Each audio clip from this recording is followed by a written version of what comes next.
Me, Priyanka, is describing the topic glomerulonephritis. Glomerulonephritis हमारी kidney और lower urinary tract की disease होती है।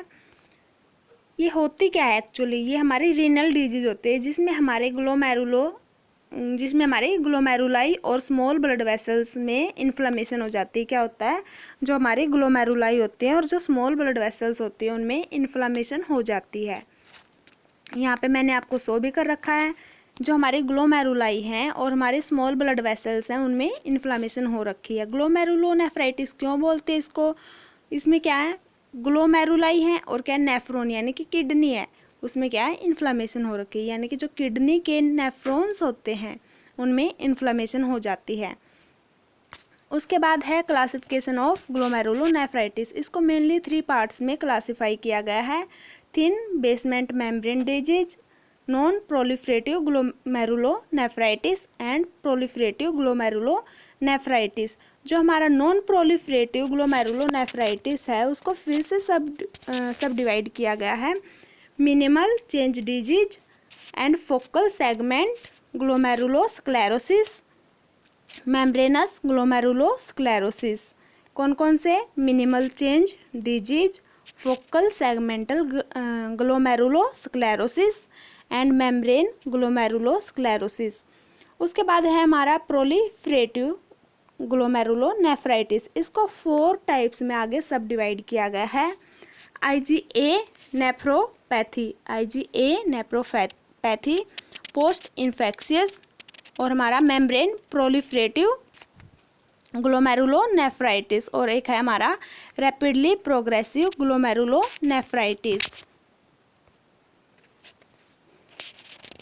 उसके बाद इनका आगे डिस्क्रिप्शन है। सबसे पहले क्या हमारा थिन बेसमेंट मेम्ब्रेन डिजीज, इसमें क्या होता है,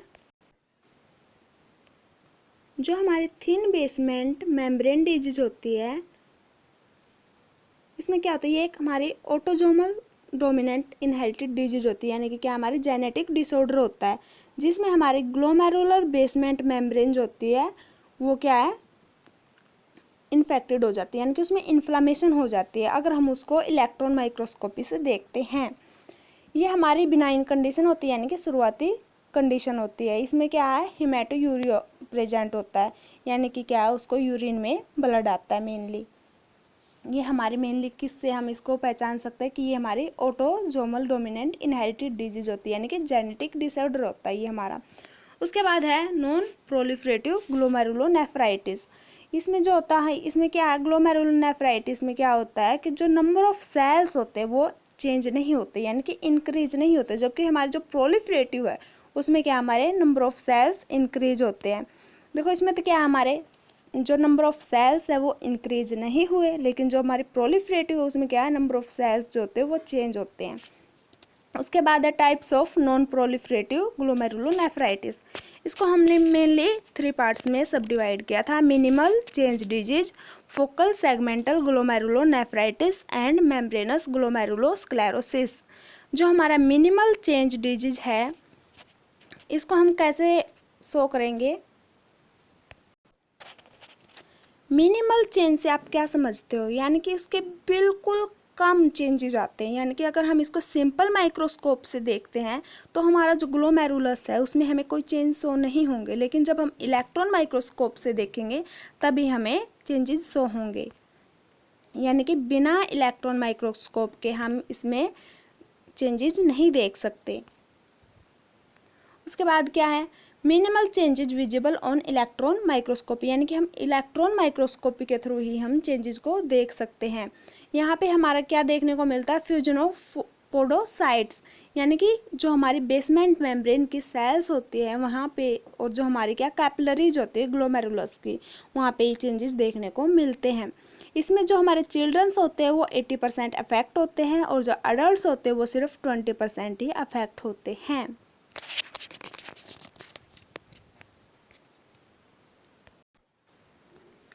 उसके बाद है फोकल सेगमेंटल ग्लोमेरुलोस्क्लेरोसिस। जैसे कि नाम से पता लगा सकते हैं कि फोकल सेगमेंट यानी कि क्या, only certain foci of glomeruli within kidney are affected, यानी कि इसमें क्या, कुछ फोकाई ही हमारी अफेक्ट होती हैं। इसमें क्या होता है, ये कंडीशन कब होती है? जब किसी को HIV का इन्फेक्शन है या फिर कोई हीरोइन की ड्रग्स लेता है, यानी कि जिन इंसानों को HIV का इन्फेक्शन है और ज़्यादा हीरोइन एब्यूज करते हैं उनको फोकल सेगमेंटल ग्लोमेरुलोस्क्लेरोसिस होने के ज़्यादा चांसेस होते हैं। उसके बाद है मेम्ब्रेनस ग्लोमेरुलोनेफ्राइटिस। मेम्ब्रेनस ग्लोमेरुलोनेफ्राइटिस से आप क्या समझते हो? इसमें हम पता लगा सकते हैं कि जो उसकी मेम्ब्रेन है वो अफेक्ट होगी। क्या होगी? जो उसकी मेम्ब्रेन है वो मेनली अफेक्ट होती है। इसको हम कैसे कैरेक्टराइज कर सकते हैं? इसमें जो हमारी IgG इम्यून होते हैं, यानी कि IgG एंटीबॉडीज होती हैं, वो हमें मेनली देखने को मिलती है बेसमेंट मेम्ब्रेन के ऊपर। जब हम इम्यूनोफ्लोरेसेंस करते हैं, इम्यूनोफ्लोरेसेंस थेरेपी देते हैं, यानी कि ये टेस्ट करते हैं, तो इसमें क्या हमें जो बेसमेंट मेम्ब्रेन है वहाँ पे IgG की अटैचमेंट हमें मिलेगी, वहाँ पे IgG डिपॉजिट हो जाएगी। देखो यहाँ पे शो भी कर रखा है, इम्यूनोफ्लोरेसेंस टेस्ट कर रखा है, उसमें जो बेसमेंट मेम्ब्रेन है वहाँ पे क्या है? IgG की अटैचमेंट है। उसके बाद है हमारा प्रोलिफरेटिव ग्लोमेरुलोनेफ्राइटिस। प्रोलिफरेटिव का मैंने पहले भी बताया था कि इसमें जो हमारी नंबर ऑफ सेल्स होती है उसमें चेंजमेंट आ जाती है, वो मेनली इंक्रीज होती हैं। उसके बाद है टाइप्स ऑफ प्रोलिफरेटिव ग्लोमेरुलोनेफ्राइटिस। इसके टाइप्स मेनली 4 हैं: IgA nephropathy, post infectious membranous proliferative glomerulonephritis, rapidly progressive glomerulonephritis. इसमें जो हमारा सबसे पहले है IgA नेप्रोपैथी, इसको बर्गर डिजीज भी बोला जाता है। IgA नेप्रोपैथी को और क्या बोला जाता है? Burger disease. इसमें क्या होता है? जो हमारा IgA होता है वो हमारे जो ग्लोमेरुलर कैपिलरीज होते हैं उनके स्पेस के बीच में डिपॉजिट हो जाती हैं, यानी कि जो हमारे ग्लोमेरुलर कैपिलरीज है और जो ग्लोमेरुलर कैपिलरीज के बीच में स्पेस है वहाँ पे हमारी IgA जो एंटीबॉडीज होती है वो डिपॉजिट हो जाती हैं। इसको हम बर्गर डिजीज के नाम से भी जानते हैं। ये हमारी जब ये इसको हम माइक्रोस्कोपली इसमें क्या देखने को मिलता है हमें? हिमेटोयूरिया, यानी कि जो हमारा यूरिन होता है उसमें क्या ब्लडी विजुअलाइजेशन होती है, यानी कि यूरिन में ब्लड पाया जाता है मेनली। ये मेनली यंग अडल्ट्स को अफेक्ट करता है। इसमें 24 to 48 आवर्स में वो यंग अडल्ट्स को अफेक्ट कर लेता है। इसमें मेनली जो अपर रेस्पिरेटरी ट्रैक्ट और GIT इन्फेक्शन होता है उसके बाद जो हमारे अडल्ट्स हैं, यंग अडल्ट्स हैं, वो मेनली अफेक्ट होते हैं और जो सिम्टम्स होते हैं वो 24 to 48 आवर्स के बाद में देखने को मिल सकते हैं। उसके बाद है पोस्ट इन्फेक्शियस। ये हमारे किसी भी इन्फेक्शन के बाद में हो सकता है, परंतु जो क्लिनिकली अगर हम इसको देखते हैं, यानी कि हॉस्पिटलिटी के अकॉर्डिंग हम इसको देखते हैं, तो ये हमारा जो स्ट्रेप्टोकोकस पैथोजन होता है उसके बाद ही देखने को मिलता है।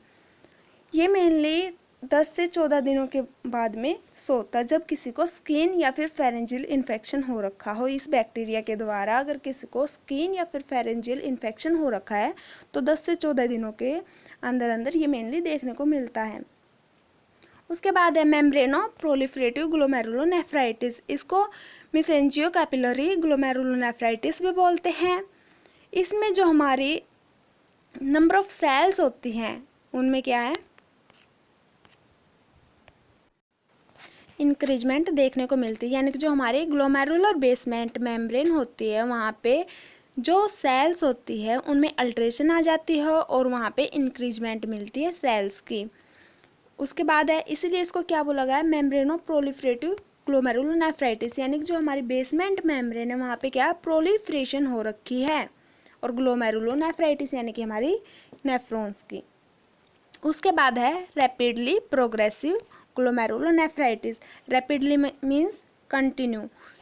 It has a poor prognosis, यानी इसका ट्रीटमेंट इतना अच्छे से हमें नहीं मिलता है। इसमें क्या है? जो भी हमारा इन्फेक्शन हो रखा है या फिर इन्फ्लामेशन हो रखी है उसकी वजह से किडनी बार बार फेलियर हो रही है, यानी कि किडनी के फंक्शंस अच्छे से नहीं हो रहे। और जो ऊपर मैंने तुम्हें पढ़ाए हैं उनमें से कोई भी किसी भी टाइप की डिजीज बार बार हो सकती है। उसके बाद है इटियोलॉजी ऑफ ग्लोमेरुलोनेफ्राइटिस। इसमें हमारे मेनली दो कारण हैं, यानी कि ग्लोमेरुलोनेफ्राइटिस होने के क्या क्या कारण है। मेनली दो तरह के, एंडोजीनियस एंड एक्सोजीनियस। एंडोजीनियस यानी कि जो हमारी बॉडी के अंदर ही प्रेजेंट है, और एक्सोजीनियस यानी कि जो हमारी बॉडी के बाहर प्रेजेंट है और फिर वो हमारी बॉडी में एंट्री कर जाते हैं। एंडोजीनियस क्या है, जो हमारी बॉडी के अंदर ही प्रेजेंट और वहाँ पे रह के वो क्या करते हैं, ग्लोमेरुलोनेफ्राइटिस क्रिएट कर देते हैं। IgA ये जो हमारे इम्यूनिटी के ये एंटीबॉडीज हैं, ठीक है। न्यूक्लियर एंटीजन है, कार्सिनोजेंस यानी कि जो कैंसर का कारण बनते हैं। उसके बाद है एक्सोजीनियस कोजिज। इसमें हमारे कुछ बैक्टीरिया होते हैं जैसे staphylococcus, streptococcus, mycobacterium, pneumococci, measles virus और जो हमारा HIV वायरस होता है। तो ये मेनली कोजिज होते हैं ग्लोमेरुलोनेफ्राइटिस के। उसके बाद है साइन सिम्टम्स ऑफ ग्लोमेरुलोनेफ्राइटिस। इसके क्या क्या साइन सिम्टम्स होंगे, जो पेशेंट है उसको डार्क कोला कलर का यूरिन आएगा, और जो उसका यूरिन है उसमें प्रोटीन देखने को मिलेगा, उसमें क्या है, प्रोटीन का अमाउंट मिलेगा। पेशेंट को फीवर होगा, हिमेटोयूरिया यानी कि यूरिन में ब्लड आएगा, ओलिगोयूरिया होएगा, और जो रीनल फंक्शंस है वो इम्पेयर्ड हो जाएंगे। फटीग होगा, चिल्स होंगे, यानी कि जब वो यूरिन पास आउट करेगा तो उस टाइम पे क्या उसको चिल्स होंगे, और क्या उसको जनरलाइज्ड अडीमा होगा। इसमें मेनली फेशियल अडीमा होता है, यानी कि उसका चेहरा जो होता है उस पर स्वेलिंग आ जाती है। पैलर यानी कि क्या वो पीला पड़ जाता है, हाइपरटेंशन उसमें देखने को मिलता है। ये मेनली साइन सिम्टम्स होते हैं ग्लोमेरुलोनेफ्राइटिस के। उसके बाद है पैथोफिजियोलॉजी। पैथोफिजियोलॉजी में क्या होगा, सबसे पहले कोई भी कारण होगा, रिस्क फैक्टर होंगे, यानी कि किसी भी कारण से क्या ग्लोमेरुलोनेफ्राइटिस होता है तो सबसे पहले क्या होगा, कोज होगा। कोज जो होगा हमारी बॉडी में जाएगा, या फिर हमारी बॉडी के अंदर पहले से ही वो क्या हमारे नेफ्रॉन्स तक पहुंचता है। तो वहाँ पे क्या होगा, एंटीजन एंटीबॉडी की रिएक्शन होगी, कहाँ पे, ग्लोमेरुलस के अंदर। तो वहाँ पे क्या हो जाएगा, इन्फ्लामेटरी डैमेज होगा। वहाँ पे इन्फ्लामेटरी डैमेज हो रहा है किसका, नेफ्रॉन्स का। और क्या हो रहा है वहाँ पे, डिले और ऑब्स्ट्रक्टिव ग्लोमेरुलर फंक्शंस, यानी कि जो हमारा ग्लोमेरुलर फंक्शंस थे उनमें क्या ऑब्स्ट्रक्शन हो रही है, यानी कि वो अच्छे से नहीं हो रहे। जो हमारे ग्लोमेरुलर के फंक्शंस थे वो अब अच्छे से नहीं हो रहे हैं वहाँ पे। उसके बाद क्या हो जाएगा, अगर फंक्शंस अच्छे से नहीं होंगे, वहाँ पे इन्फ्लामेशन हो जाएगी, तो क्या होगा, रिड्यूस ग्लोमेरुलर मेम्ब्रेन कैपेसिटी। जो वहाँ पे हमारे ग्लोमेरुलर मेम्ब्रेन की कैपेसिटी थी वो रिड्यूस हो जाएगी, कम हो जाएगी। फॉर सिलेक्टिव परमिएबिलिटी, और जो हमारी वहाँ पे क्या है, सिलेक्टिव परमिएबिलिटी थी, यानी कि जो हमारा वहाँ पे फंक्शंस हो रहे थे वो अच्छे से नहीं होंगे। यहाँ पर भी मैंने शो कर रखा है कि सबसे पहले क्या होगा, एंटीजन एंटीबॉडी में रिएक्शन होगी, जैसे कि यहाँ पे फर्स्ट में दिखा भी रखा है। सेकेंडरी क्या है, जो भी इम्यून है, यानी कि IgG है, IgA है, या फिर कुछ और कारण कोज जो भी है वो क्या है, डिपॉजिट हो जाएंगे कहाँ पे, हमारे वेसल्स में, या फिर हमारे क्या है, ये जो हमारी वॉल है वहाँ पे, और वहाँ पे अटैच होके वहाँ पे डिपॉजिट होके क्या करेंगे, इन्फ्लामेशन कर देंगे। देखो हमारे क्या है, एंटीजन एंटीबॉडी आए दोनों, उन्होंने अटैक किया हमारी बेसमेंट मेम्ब्रेन पे। उसके बाद क्या होगा, इम्यून जो वो डिपॉजिट हो जाएगा हमारी ग्लोमेरुलर वॉल्स पे, जिसके बाद क्या होगा, इन्फ्लामेशन होएगी। उसके बाद थर्ड में क्या है, in situ formation of complex from circulating antibody and either fixed antigen in either the mesangium and और कैपिलरी वॉल। जो हमारी कैपिलरी वॉल है या फिर हमारा जो मेसेंजियम है, मेसेंजियम मैंने तुम्हें यहाँ पे नीचे भी शो कर रखा है। मेसेंजियम क्या होता है, ये जो हमारी सेल्स होती है और जो हमारा एक्स्ट्रा सेलुलर मैट्रिक्स होता है उसको हम मिला के क्या बनाते हैं, मेसेंजियम। ये मेसेंजियम अगर हम दोबारा से देखते हैं तो मेसेंजियम एक स्पेस होता है जो कि हमारा कंटिन्यू होता है किसके साथ में, स्मूथ मसल्स ऑफ आर्ट्रियोल्स, यानी कि जो हमारी कैपिलरीज वगैरह होती है उनके साथ में ये स्पेस होता है। और यहाँ पे क्या है, हमारी मेसेंजियम सेल्स भी पाई जाती हैं। यानी कि थर्ड में क्या हमारा जो ये हमारा क्या है, इन सीटू में होता है। यहाँ पे क्या है, कॉम्प्लेक्स फॉर्म होती है, यानी कि इन्फ्लामेशन होगी, अब वो क्या है, कॉम्प्लेक्स फॉर्म में हो जाएगी। कॉम्प्लेक्स फॉर्म में होने के बाद क्या होगा, वो एक कंप्लीट इम्यून रिस्पॉन्स देगा, यानी कि क्या वहाँ पे ऑब्स्ट्रक्शन वगैरह हो जाएगी। और उसके बाद क्या होएगा, वहाँ पे जो हमारा ग्लोमेरुलर है वो क्या अच्छे से फंक्शन नहीं कर पाएगा। उसके बाद मैंने तुम्हें मेसेंजियम यहाँ पे भी शो कर रखा है कि ये हमारा कैपिलरीज के बीच का स्पेस होता है। यहाँ पे हमारा मैट्रिक्स और हमारी सेल्स प्रेजेंट होती हैं।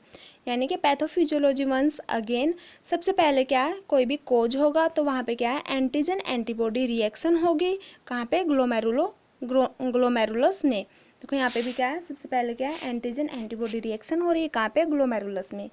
उसके बाद क्या है, इन्फ्लामेटरी डैमेज, यहाँ पे क्या हुआ, इन्फ्लामेशन होगी। थर्ड में क्या, वो कॉम्प्लेक्स बनेगी। यहाँ पे देखो, डिले और ऑब्स्ट्रक्शन ग्लोमेरुलर फंक्शंस, वहाँ पे क्या, कॉम्प्लेक्स होगी। उसके बाद क्या है, reduce glomerular membrane capacity for selective permeability, यानी जो हमारे फंक्शंस थे अब वो अच्छे से नहीं हो पा रहे, जिसको हम ग्लोमेरुलोनेफ्राइटिस बोलते हैं।